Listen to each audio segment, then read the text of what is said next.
Bismillahirrahmanirrahim. Dear viewers, Assalamu alaikum. I am your host Faisal Raza Khan and you are watching Foresight. Viewers, last year 2023 had been very challenging for Pakistan. From hyperinflation to rising terrorism, from socio-economic and political instability to looming security threats. According to economic experts, Pakistan from the last few years, 40% of the population went below poverty line and unemployment rate is unprecedented, that is 8.5% overall. Whereas the gross domestic product, the growth rate of Pakistan is looming around 1%. That is bit satisfactory after the negative GDP, but in 2003 slight recovery happened. Viewers, Pakistan is now at the path of recovery as stock exchange showing unprecedented results, crossing barriers. Along with that, the exports are rising. Industry is getting its base. Agro-based economy is flourishing. Along with that, Pakistan's foreign exchange reserves are picking up. Pakistan needs long-term stability, and it is only possible through economic reforms. Most of the experts believe that Pakistan, after the standby agreement with the IMF, that was the short while and for short term, Pakistan needs a long-term agreement with IMF. Along with that, urgent reforms, consistency in policies, broadened tax base, more exports and forex reserves. Along with that, a strong industrial and agroeconomic base. This is important for attaining at least 5 to 7% of the GDP growth. This definitely need political stability, and for that matter it is important to have elections on time. Now election process is on, and today was the last day of filing appeals against the nomination papers of acceptance or rejections. Now ECP also, Election Commission of Pakistan, warns the political parties as well to must obey the code of conduct, as code of conduct was violated in many areas of Pakistan.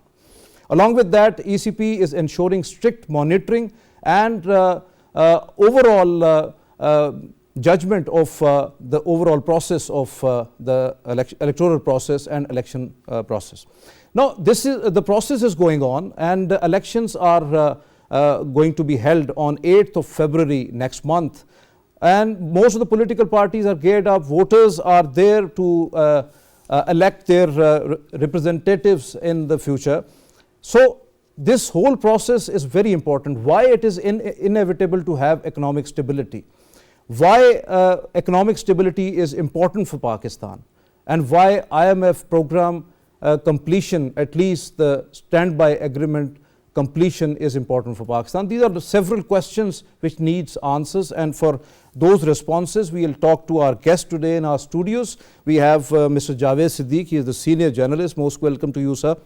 And with him Mr. Shakil Ahmed Rame. He is the senior economist, analyst. Most welcome to you, sir, as well. My first question to you, Javed Siddique sahab, why elections 2024 are crucial for economic stability of Pakistan? I think this is quite evident, because economic stability and political stability are interlinked. They are dependent on each other. When there is a political uncertainty in any country and speculations are going on, what will be the model of governance, who is going to govern the country, what is going to be the nature of the policies. If these questions remain unanswered and there is an uncertainty in the country, the economy suffers a lot, and that's our experience for so many years. So I think this was very important to hold elections next year on 8th of February. This year on 8th of February, as the year changes now, it's yes, 2024. sorry for that. And I think the Supreme Court of Pakistan played a very key role in basically clearing and cleaning the atmosphere for holding elections on 8th of February. So now there is no doubt left that the elections would be held, although we do not find that kind of electioneering as it used to be in the past. But this time, you know, the election activity is in low profile, but it is proceeding as per the law of the land. So I think this will pave the way for economic stability as well. Once an elected government is in place, in power, I think the policies will be trusted by the people. The investors, particularly domestic and foreign, will like to invest in Pakistan, and that is the dire need of the hour, that we need more investment to create jobs and to stabilize the economy. Definitely, when there is a political stability, it means that the investor confidence will be higher. Yes, that is very important. So I think the air is clear for the 8th of February elections, and the process is going on, as you have said in your intro, that nomination papers have been filed and the parties are basically preparing for that, gearing up for that. They have started the process of seat adjustment, alignments and realignments for the 8th February elections. So I think we are all, the nation is geared towards this new election in 2024. Definitely. And Ramesh, when we are talking about elections particularly, do you think that what actually triggers the economic voting for or against the incumbents? Do the voters take their pocket and inflation, this unemployment, or the national accounts in their voting process? Thank you, Faisal. First of all, I am not a great fan of the liberal democracy, because I believe that this democracy brings a division in the society. We have seen even in the most developed countries like USA, after the 4 years of elections, still they are fighting with each other. Definitely. And in the case of the Pakistan, so we always say we have the free election. Yes, we have the free election, but fairness has been always challenged. And if we go through the 90s and the 2000s and the 2010 onwards, so we have seen the opposition who lose the election, they always go for the agitation. Agitations, protests, so and all if we that. want stability, which is a prerequisite for economic revival and development. No doubt about that. No doubt. Then we have to think something else, or the political party have to sit together. They have to make sure, look, what would be the result, we will accept it. We will work for the stability of the country. Otherwise, if their incoming government is unstable, then after other government will be unstable. So political party have to sit together and they have to realize, so Pakistan needs stability. Why? Because we are facing hyperinflation. Still 29.7% inflation is going on. And if you consider the income level of people, maybe there is more, the shock will be more, because their income is decreasing, or as you said, the unemployment is increasing, the poverty has been increased. So people need stability, people need jobs, people need income, so they can combat the challenge of the inflation. Definitely. That's why the political party and other stakeholders, they have to sit together and have to devise a formula where we can get stability. Otherwise, election campaign or election results will not make much difference. So, Sadiq Sahib, do you think that the voters' judgment based upon the past economic performance of any party, or it is based upon the future promises regarding the policies and the manifestos and all that? I think the voters must judge all political parties on the basis of their past performance. Okay.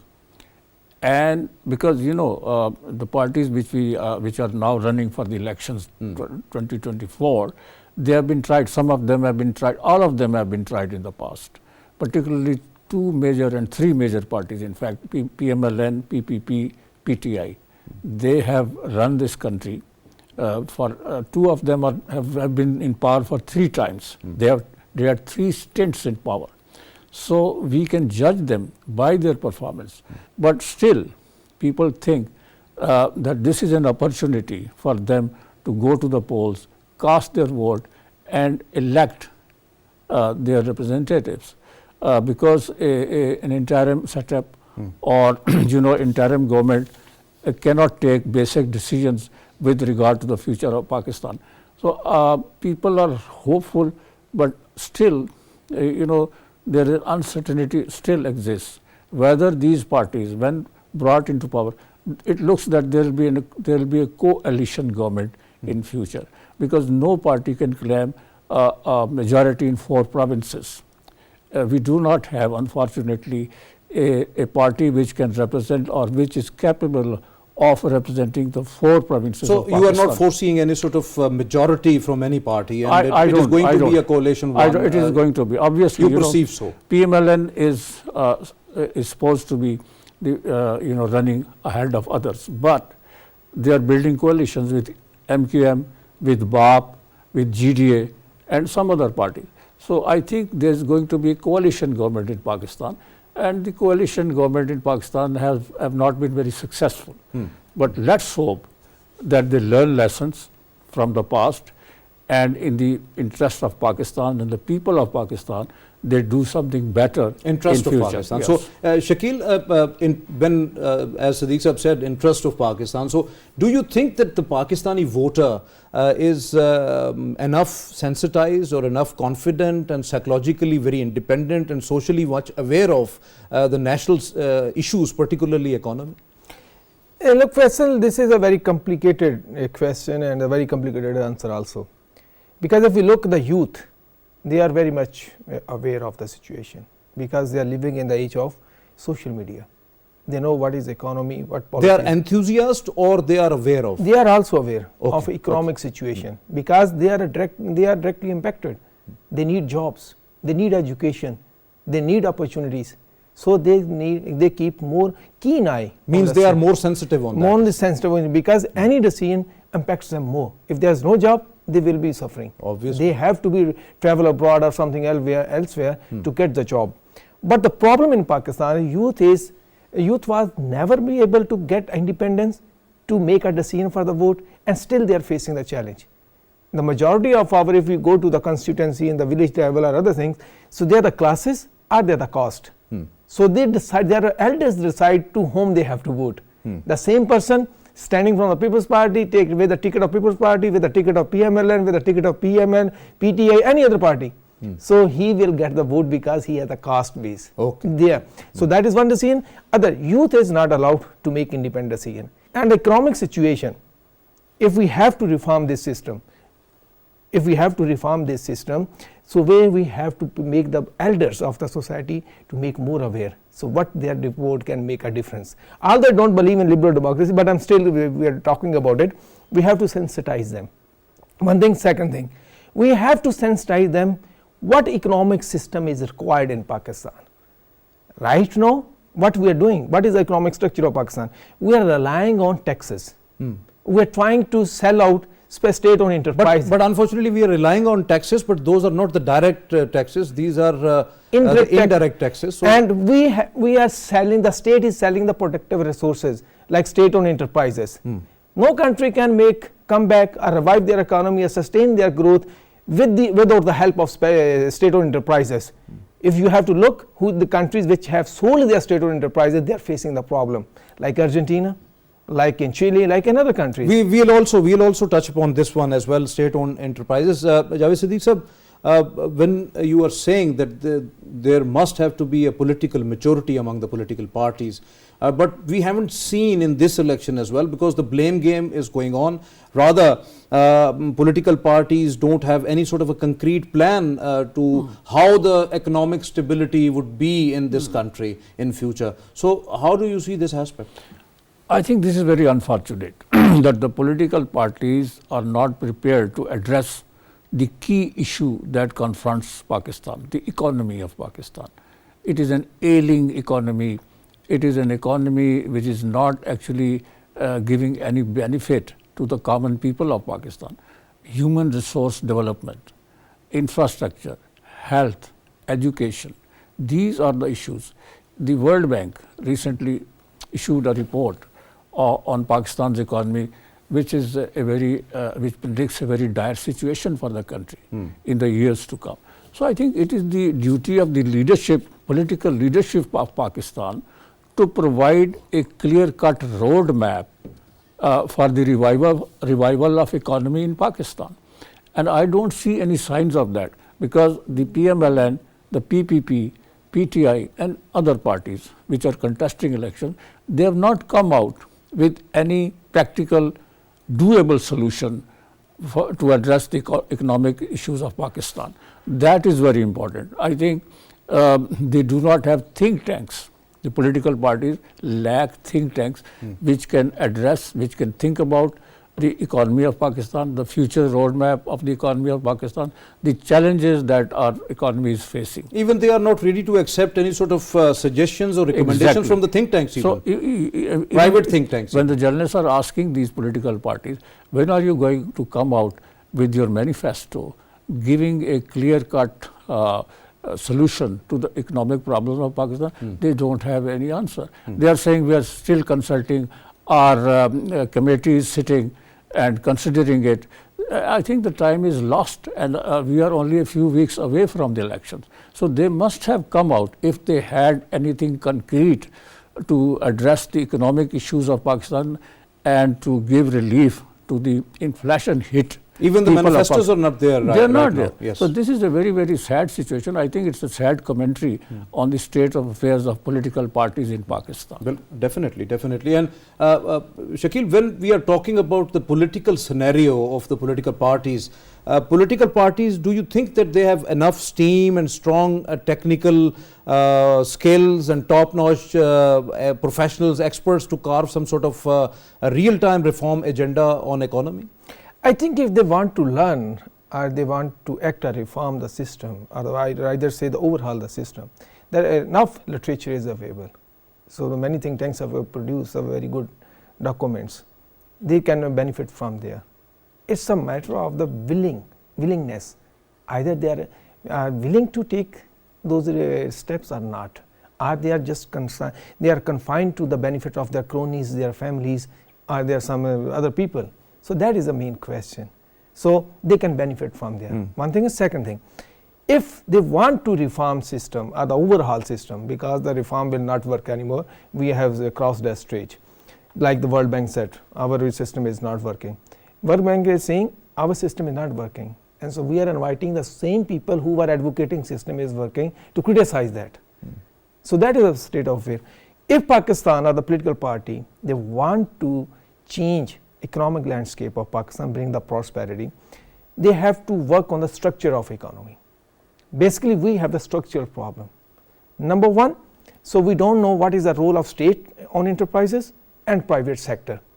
We're just talking and like the parrots, just saying private, private, private. One thing.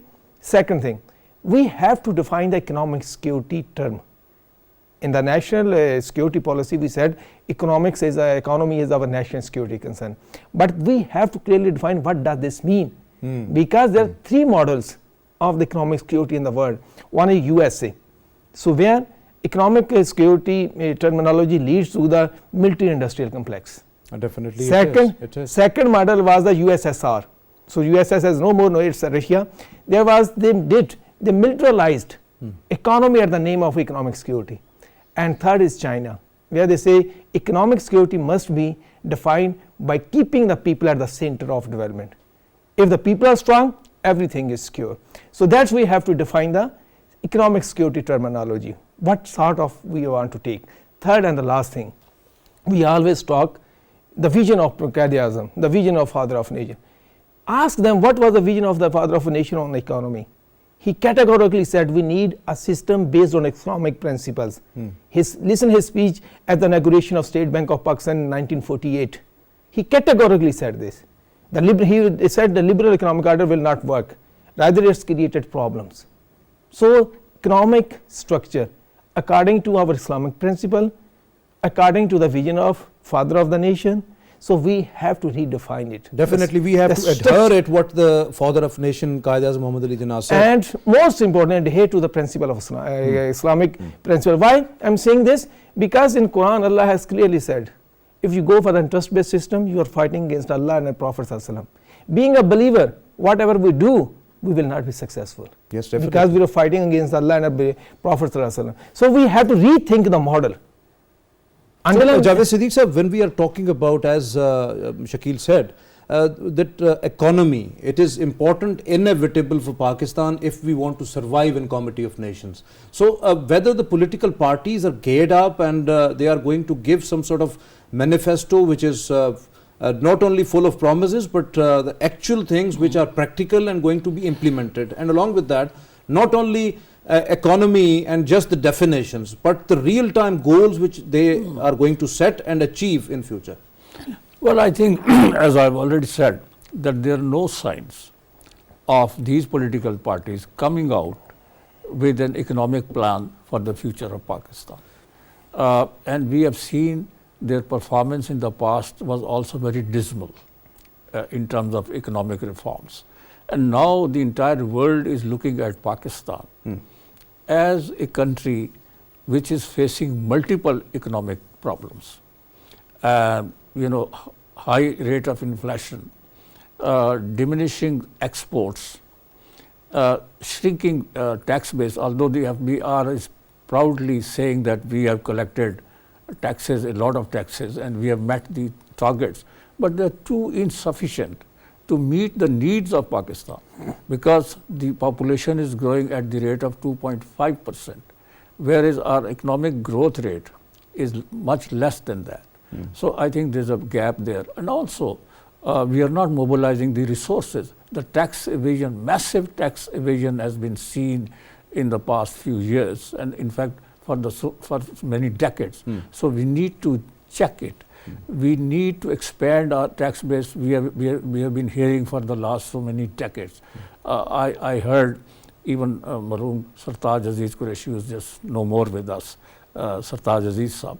He was finance minister, and before that Dr. Mahbubullah. He used to tell us that we need to expand our tax base. And we are still hearing that the tax base is very narrow and the tax to GDP ratio needs to be improved. That's not happening.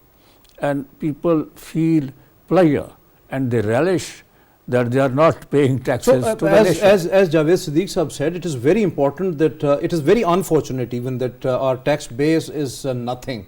It is, we are trying to attain even 10%, then that is not there. So how do you see whether we can grow with the indirect taxes and we are not taxing agriculture, real estate, and even the retail industry?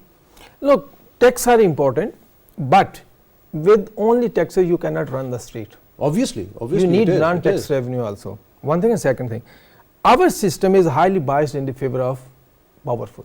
So we are giving them subsidies, like the UNDP have mentioned 2 trillion about subsidies every year, we are giving them.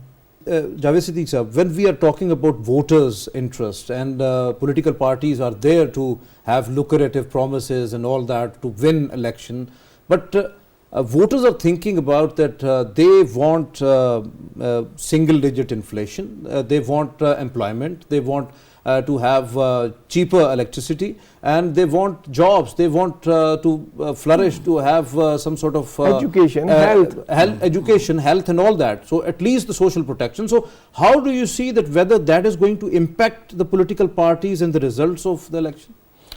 Well, the forecast that we are seeing made by some experts, that there is going to be a lower turnout for elections, because people seem to be very disappointed and disenchanted with the performance of political parties, and they don't hope that these political parties will do better in future, particularly post-COVID situation, the economic situation that we have suffered in the last few years. The PTI failed completely to basically revamp our economy or give any relief. They did try, but they were unable to meet the targets. The kids, out of school kids, almost 20 million of them are out of school. People, the boys and the girls with stunted growth, malnutrition, these are the issues which need to be addressed. These are the grave issues. Really. Grave issues. Clean drinking water is not available. Definitely. And the primary, even the housing, exactly. There are infrastructure these are the development, issues. Then poverty, there are lots of issues. The discussion in the political parties and their think tanks, if they ever have any, should be focused and centered around this. Making promises and trying to cash in on the past performance. Oh, we have built huge infrastructure and highways and roads. Yes, that is also required. But we need to invest in human beings of Pakistan, the people of Pakistan. So taking the point of Javed Siddiq, Shakil, do you think that these think tanks, even the private or the state-owned or think tanks, do you think that it is the responsibility of them? We are watching lots of surveys coming when the elections are there, but unfortunately think tanks are not recommending much to the political parties that at least this should be their roadmap for the future. It is going to be kind of political assistance to the political parties. Do you think so, that this must have to be there? Not only think tanks but also universities. Definitely, the academia. Yes. But unfortunately, successive governments have killed our state institutions in the education, academia and think tanks. So they don't allow them to do the independent studies. If any professor come up with an independent research paper or advice, he have to answer so many people. So we have killed that. Then remaining the independent think tanks, so-called. Why I'm saying so-called? Because they are funded by different sources. When you are funded, you are not independent. You are getting the money to fulfill their other agendas. And agenda not in a negative term, but their own, like the liberal economic institution, they want more reforms, liberal reforms. They will talk about that. So that's why. So we have killed that. Second, our ruling elite is very arrogant. Arrogant in the sense they think they know everything. And when you think that, that's mean you are arrogant. They don't want to listen. They say, oh, a professor master nu ki pata hai. Although the teacher, the professor who is nurturing the nation, but when come to the independent advice, so he is treated like that. So then where we will get the information and where we will get the... So getting benefit out of your experience... one thing I will add, then okay. Second thing, the politicians, the ruling elite always talk about, special politicians, Constitution of Pakistan. They say if anybody break it or do anything wrong against the Constitution, he must be penalized. Article 37B, Article 25A categorically promised to the nation, we will provide you the education. Now 44% of our kids are in the private schools, not in the state institutions. 24 million kids are out of school. So who will be responsible? Your point well taken. When we are talking about the International Monetary Fund's program, a short-term program is going on, and that is going to end in March probably. After that, Pakistan needs another assistance, might be from IMF, and experts say that that should be long-term. How do you see that, Pam? I think it's like a bucket with a hole. Until unless we do the necessary things here in Pakistan, so these programs will not help us. I think, how many programs we have taken already? That might be more than 10. More than I 10 think 12, 15 or more than that. Yes, more than maybe 20, more than 20, I forget the exact number. So until unless we fix the problem, it will not work. One thing and second thing, IMF have its own agenda. That is not about the prosperity of the Pakistan. They have their own agenda. Like for last 1 decade, the IMF, World Bank and other institutions, they are telling us, come out of CPEC. We had only one economic opportunity, that was a CPEC, and they were asking us to come out of that.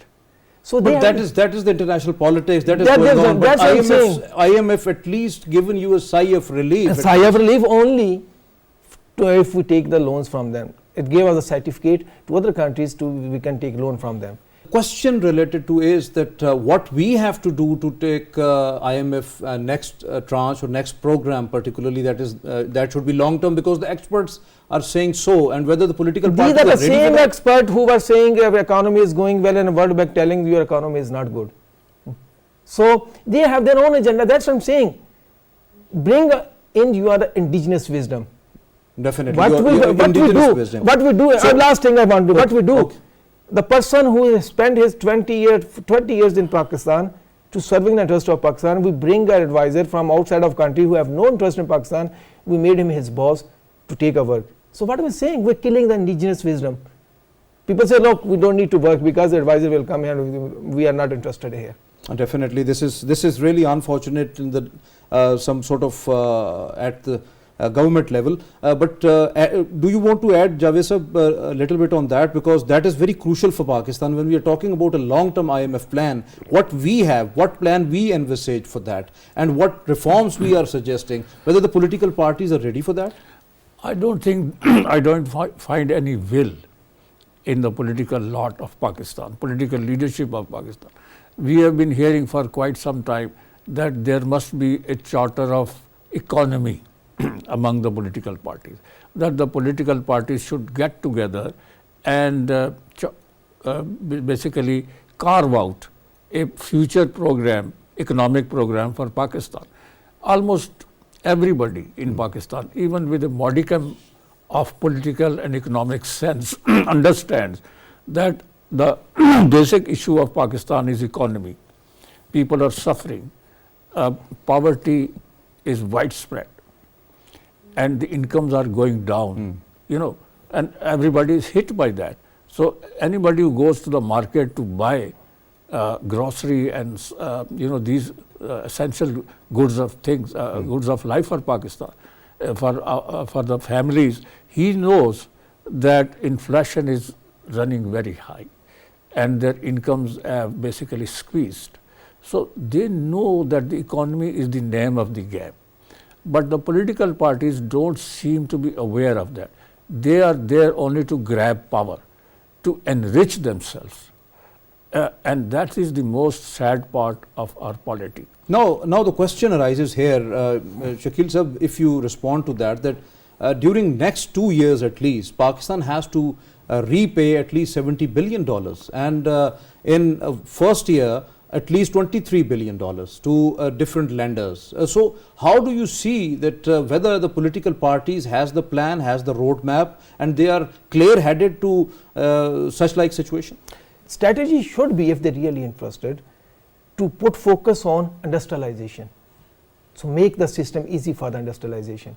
In Pakistan, they take many days to even register a company. In Saudi Arabia, it takes 30 minutes to register a company. Why an investor will come to Pakistan, and why do we not go to Saudi Arabia? So what about SIFC? They have taken some steps to have one window operation. But they don't have any power to make decision and implementation decision. Until unless SIFC have the power to make decision and implement, SIFC will not be able to deliver. So when we are talking about having pay back lots of loans, and there should be some sort of concrete policy, what the politicians are going to deliver, because elections is all about politicians, it's not about bureaucrats, it's not about anyone else. So they have to come up, and they have the platform of parliament, they have to legislate and all that. So how they are going to tackle I think this that situation? is the sad part, and as I've said earlier, that they don't seem to have any program for the future of Pakistan. I mean, they are just in a race to grab power and pocket more money from the national exchequer. They don't have any plan to expand the tax base in Pakistan, to mobilize resources, to bring efforts are being made to bring foreign investment to Pakistan through SIFC, and some steps have been taken. But basically, we need to create an atmosphere, an environment where the foreign investment automatically comes into Pakistan. We need to build the confidence of the foreign investors that here is a destination, here is a country where you can come and safely invest and get the benefit of that. But that we are not providing that environment. I think our politicians are devoid of any sense of future of Pakistan. The only thing that matters for them is to come into power by becoming the favorites of the establishment or some other party. So grabbing power is not enough. You have to do something for your future. Precisely for that reason, the youth of Pakistan do not have the faith in these political parties. They think that they are not going to provide them any security of jobs.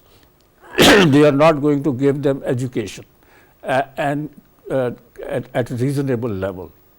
Expensive education is not bearable for the common people of Obviously, Pakistan. when the inflation is so high and unemployment is there, how it is possible for public sector institutions, educational institutions are in very, very bad shape. So as Javed Siddique Sahab said, do you think that the elected, any sort of whatsoever would be the political party and going to have the government, do you think that future elected government has the consistency of policies, and they will adhere that they have to take some good things from the past and they have to continue it for future? Most unfortunate part of the liberal democracy, my success is dependent on your failure, and I will make sure you fail.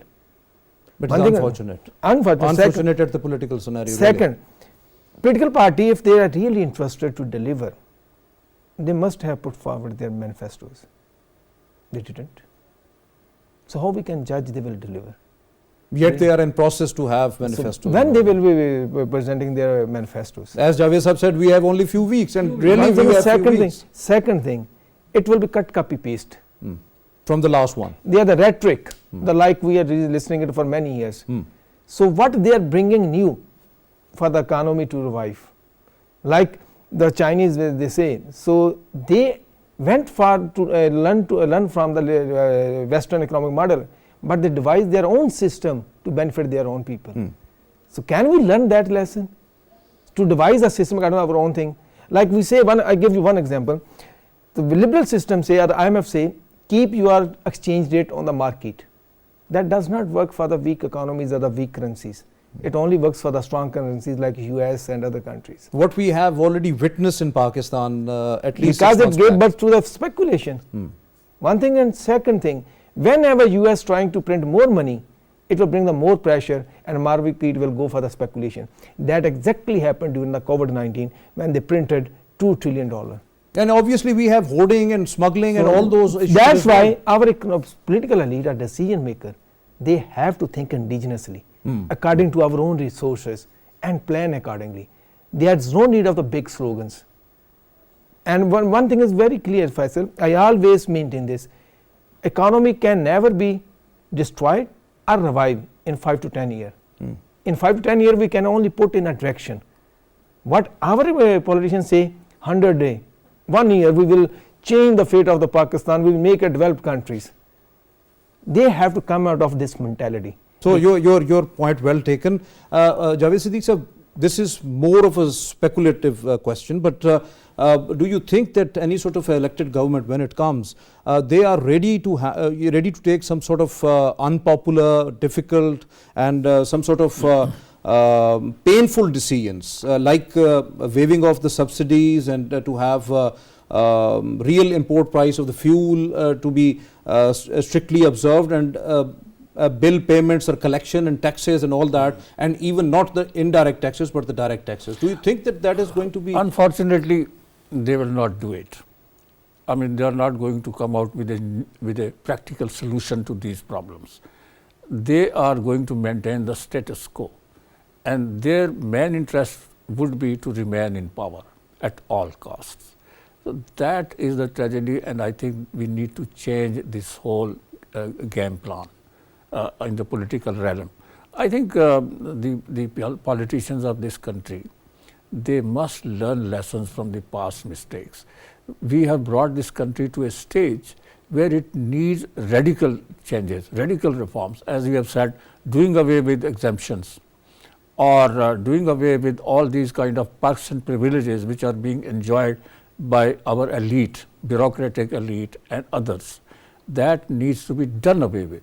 Pakistan cannot afford it. You know, billions and billions of dollars are being given as perks and privileges to the bureaucracy of Pakistan. And also, you know, there are huge exemptions, tax exemptions, which are availed by a few classes of Pakistan. And also the wasteful expenditures. If you look at the audit reports. Yes, definitely, it's horrible. Really. It's horrible. So I think that needs to be changed. Will the politicians do it? They will not, because if they don't want to annoy certain sections of society, certain classes of society. They cannot afford to annoy bureaucracy, and then other industrial class. Yes, definitely, definitely. Your point well taken. Thank you very much, Javed Siddique Saab. Thank you very much for your presence in the studios. Thank you for your thoughtful discussion, and thank you very much, Shakil Ahmed Rame, for your candid views.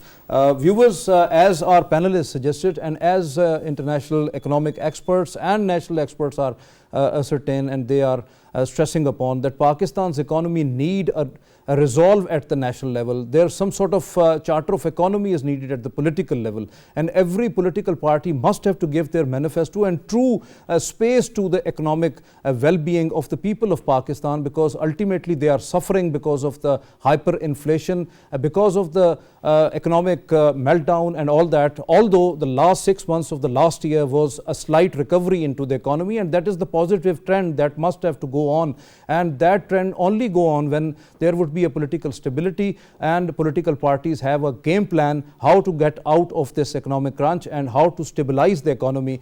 This is the effort of all, and particularly when the elections are right at the doorstep and Election Commission of Pakistan is geared up.